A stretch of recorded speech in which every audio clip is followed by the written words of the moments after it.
Hello, everyone. I'm really glad you're here today because what we're going to talk about can completely change the way you use English in your daily life. Let me start by saying something honest. Most people don't struggle with English because they are bad at it. They struggle because their brain is working too hard. They listen in English, then translate in their head, then try to speak. And by that time, everything feels slow, confusing, and stressful. If that sounds like you, relax. You're not alone, and you're not broken. Today, I want to talk to you like a real person, not a teacher in a classroom. I want to show you how English can slowly become something natural in your mind, something calm, something that feels normal. Not perfect, just natural. Here's something important you should know. Your brain is flexible. It can change. It can learn new habits. When you give it English every day, even in small amounts, it starts to adjust. At first, English feels like a foreign guest in your head. But over time, it starts to feel familiar, like a regular visitor who doesn't need an invitation anymore. Thinking in English does not happen in one day. It's a process, and that process starts with listening. Listening is powerful, even when you don't understand everything. In fact, not understanding everything is normal. When I started, I didn't sit with a notebook and write every word. I just listened. While walking, while cleaning, while resting. English was just there in the background. At first, it sounded like noise. Real noise. But something interesting happened. My ears started recognizing sounds, then words, then short phrases. I didn't force it. I let it happen. And that's the key. Listening is not about pressure. It's about exposure. You don't need perfect content. You need content you enjoy. If you like food, watch cooking videos. If you like sports, listen to interviews. If you like stories, watch simple shows. When you enjoy something, your brain stays open. When you're bored, your brain shuts down. So let English come into your life naturally, like music playing in the room. Now, once you start hearing English often, something else becomes very important. Repetition. A lot of learners think progress means learning something new every single day. But real progress often comes from repeating the same thing again and again. That's how the brain builds comfort. Think about a song you love. The first time, you barely understand the lyrics. After a few times, you start singing along without trying. English works the same way. When you repeat short audio, short videos, or short conversations, your brain stops panicking. It starts saying, "Oh, I know this," and confidence begins to grow. I remember repeating one simple phrase many times because I knew I would need it in real life. I didn't memorize it like a robot. I just heard it, said it, heard it again, said it again. One day, I used it naturally without thinking. That moment feels amazing. Repetition turns effort into habit. And when repetition feels easier, you can make learning more active. This is where simple stories help a lot.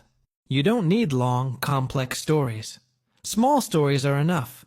Very small. A person, a place, an action. For example, imagine a man walking into a shop on a rainy day. He buys something. Something unexpected happens. That's it. Now your brain has a picture. Once you have a picture, you can play with it. You ask yourself questions. Where did he go? Why was it raining? What did he buy? And you answer them in English. Simple answers, short answers.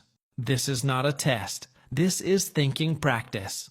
When you do this, you're not translating. You're building thoughts directly in English. Slowly, naturally. And the best part is, you can do this anywhere. In your room, on a bus, before sleeping. Now let's talk about something that scares many learners, grammar. Let me tell you something clearly. Grammar is not your enemy. The problem is how grammar is usually taught. Rules, charts, long explanations. That makes people freeze when they speak. A better way is to learn grammar through examples and situations, through stories. When you hear a sentence like, "I went to the park yesterday," your brain understands past time without reading a rule. When you hear, "I'm going to the park tomorrow," your brain feels future time. You don't need to label it. You just need to notice it. You can take one simple sentence and change time. I wake up early. I woke up early. I will wake up early. That's it. No pressure, no heavy thinking, just practice. Over time, grammar becomes a feeling, not a calculation. Another powerful thing that helps a lot is learning through things you care about. When you connect English to your interests, learning feels lighter. It feels personal. It feels real. Maybe you love travel. Maybe you love fitness. Maybe you love stories, news, or technology. When English is connected to something you already enjoy, your motivation stays alive. Your brain remembers emotional experiences better than boring ones, so make English part of your life, not just your study time. Now let's talk about words. Many people try to learn words alone, like a list. But words alone are weak. Words inside sentences are strong. When you learn a word in context, with a situation, your brain understands how to use it. Sometimes you hear a phrase and it doesn't make sense at first, but then you see how people use it, and suddenly it clicks. Context gives meaning. Context gives confidence. And finally, there is one habit that connects everything we talked about. Consistency. You don't need hours, you need regular contact. 10 minutes a day is better than 2 hours once a week. A little listening, a little reading, a little thinking. Every day. When English becomes a daily habit, it stops feeling like a subject. It starts feeling like a part of you. And yes, speaking can feel scary. That's normal. Everyone feels that fear. But speaking even to yourself is powerful. Describe your day. Say what you're doing. Say what you're thinking. Mistakes will happen. And that's okay. Mistakes are not failure. They are signs of growth. English is not about being perfect. It's about being comfortable. Take small steps. Stay patient. Trust the process. You know, once you start getting comfortable with English in your head, something interesting begins to happen. You don't feel as tired when you listen. You don't feel as nervous when you hear someone speak. Your brain stops saying, "Oh, no, English again," and starts saying, "Okay, I can handle this. That calm feeling is important, because language is not just about words. It's about emotions. When you feel relaxed, your brain learns faster. When you feel scared or stressed, your brain shuts down. So one of the biggest goals in learning English is to stay calm with it. That's why I always say don't rush yourself. Many learners want fast results. They want to speak fluently in 1 month. They compare themselves to others. They feel bad when progress feels slow.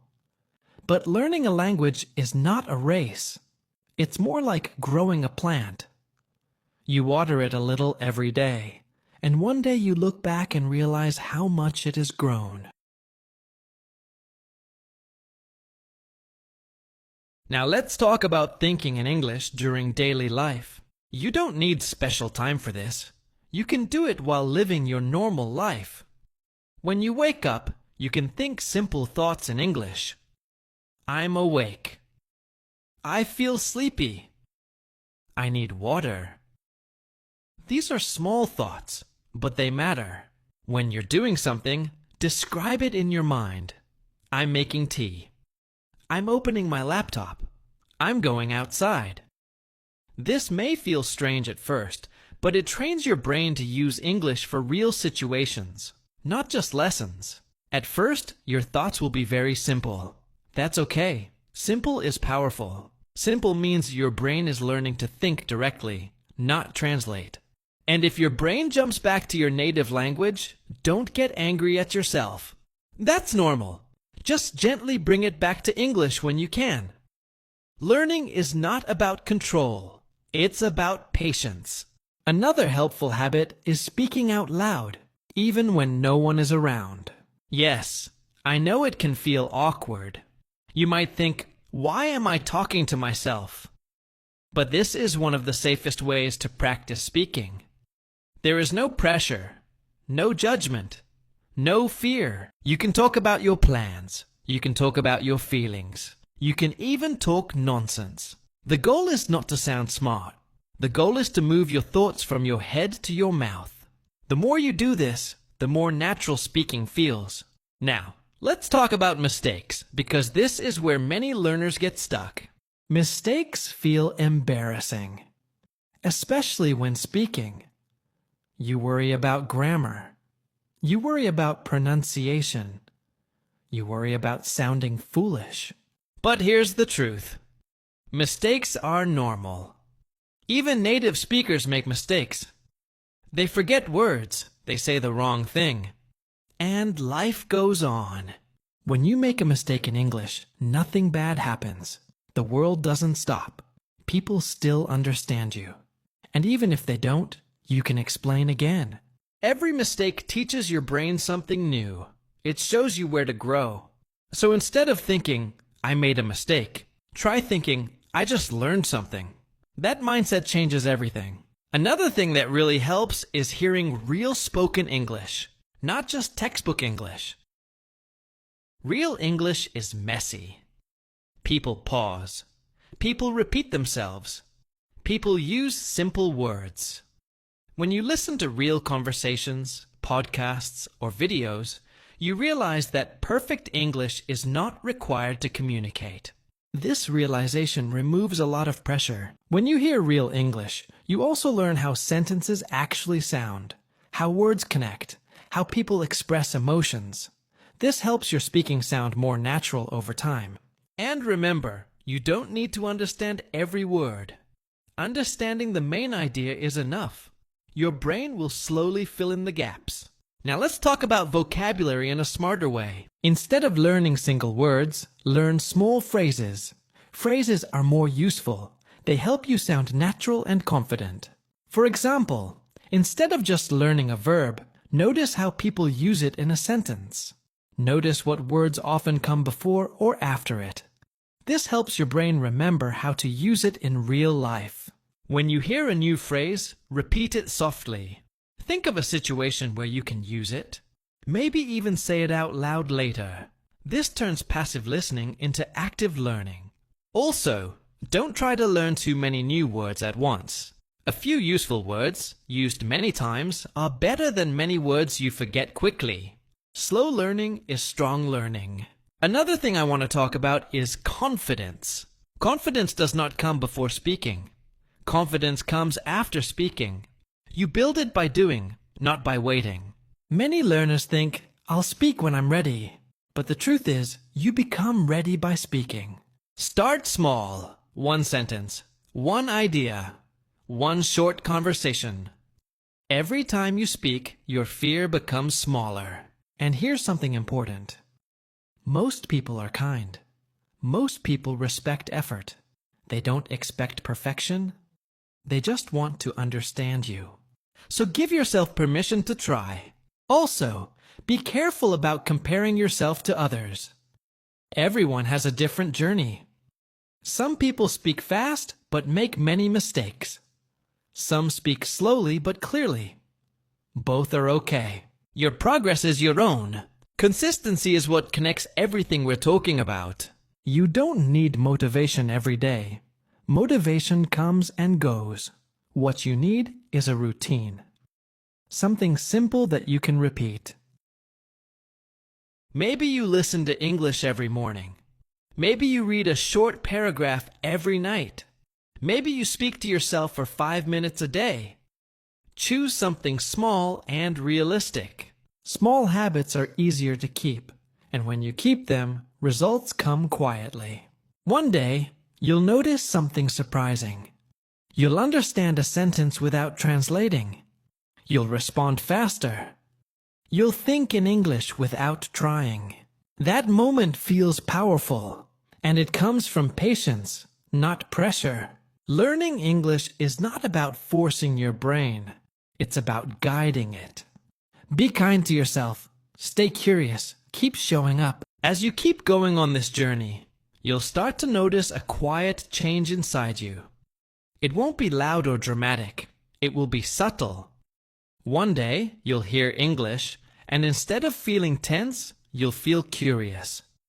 Instead of fear, you'll feel interest. That's when you know something is working. At this stage, it's very important to protect your mindset. Many learners are too hard on themselves. They notice every mistake. They focus on what they can't do yet. That kind of thinking slows everything down. Language grows better in a friendly environment, not a stressful one. So try this. When you catch yourself thinking, "My English is bad," stop and change it to, "My English is improving."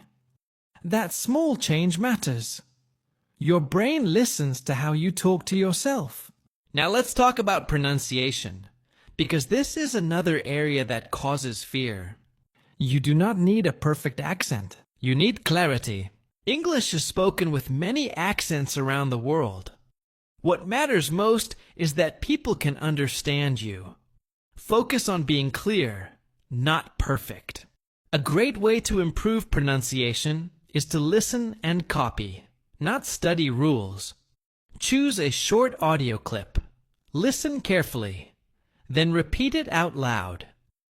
Copy the rhythm. Copy the pauses. Copy the feeling. This is called shadowing, and it works because you're training your mouth and ears together. At first, it feels uncomfortable. Your mouth may feel slow. That's normal. New muscles are learning new movements. Do this slowly, gently. Even 1 or 2 minutes a day helps. Another powerful habit is asking simple questions in your head. Questions push your brain to think. They make English active instead of passive. For example, after watching a short video, ask yourself, "What was it about?" Answer in simple English. 1 sentence is enough. You don't need a long explanation. This practice helps your brain organize thoughts in English. It prepares you for real conversations. And speaking of conversations, let's talk about real-life use. You don't need to wait for a perfect moment to use English. You can create small moments yourself. Maybe you write a short comment online. Maybe you send a short message. Maybe you answer a simple question. These small uses build courage. And when you don't know a word, don't panic. Use another word. Explain in a different way. Communication is not about perfect words. It's about sharing meaning. Sometimes you'll feel stuck. Sometimes progress will feel slow. That's normal too. Learning is not a straight line. Some days feel great. Some days feel heavy. The important thing is to not stop completely. Even on tired days, do something small. Listen for 5 minutes. Read 1 paragraph. Say 1 sentence. That keeps the connection alive. Another thing that helps a lot is reviewing old material. Many learners only move forward, but going back is powerful. When you review something you learned before, it feels easier. That ease builds confidence. You realize, "Oh, I understand this now." That feeling is motivating. Also, don't be afraid of silence when speaking. You don't need to fill every second with words. Pausing is natural. Native speakers pause all the time. Take a breath, think, then speak. Silence is not failure. It's part of communication. Now let's talk about thinking speed. Many learners worry because they think slowly in English. But speed comes with familiarity. You cannot force it. The more you listen and use English, the faster your brain responds. At first your brain walks, then it jogs, one day it runs. Trust that process. Another helpful tip is to accept that you will never know all the words. Even native speakers don't. Language is endless. The goal is not to know everything. The goal is to know enough to live, work, and connect.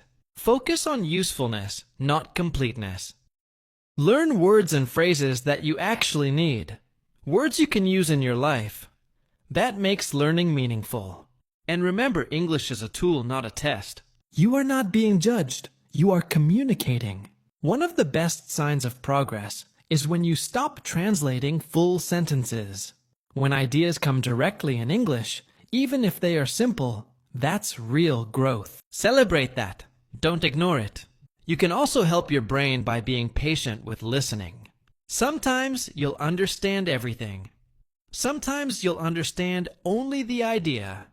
Both are okay. Understanding improves naturally when exposure increases. Try listening to the same content again after a few days. You'll be surprised how much more you catch.